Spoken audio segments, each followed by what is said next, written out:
Bilang pagtaguyod sa freedom of navigation, nagsagawa ng surveillance flight ang US Navy sa may West Philippine Sea. Mula Himpapawid, kita ang mga barko ng Pilipinas na sinusundan ng mga barko ng China. Hindi rin nakaligtas ang eroplano ng Amerika sa pag-radio challenge ng China. Nakatutok si Chino Gaston. Lula ng P-8 Poseidon aircraft, lumipad ng US Navy kasama ang mga miyembro ng media sa bahagi ng Baho de Masinloc. Ang P-8 Poseidon ay isang uri ng military aircraft na walang sandata at ang tanging misyon ay kumalap ng impormasyon sa dagat, kalupaan o himpapawid. Ilang beses na mataan ng P-8 na ito ng US Navy tuwing nagsasagawa ng resupply mission sa Ayungin at kapag nanggigipit at nangwawater cannon ng Chinese laban sa Philippine Coast Guard at mga barko ng BFAR.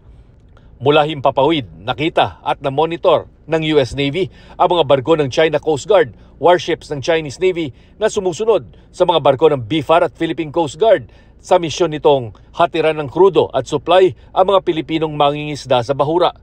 Pero dahil classified na mga imahe at video na nakukuha ng eroplano, mahigpit na ipinagbawal na makunan ito ng mga kamera ng media. Whether it's our ships or our aircraft, it's nearly daily, right? So wherever international airspaces or international waters, we intend to fly consistently through those areas to help support that free and open Indo-Pacific. Habang lumilipad malapit sa Baho de Masinloc, walang tigil ang ginagawang pagmamasid at monitoring ng crew ng P-8 Poseidon na makikita nyo dito sa ating tagiliran.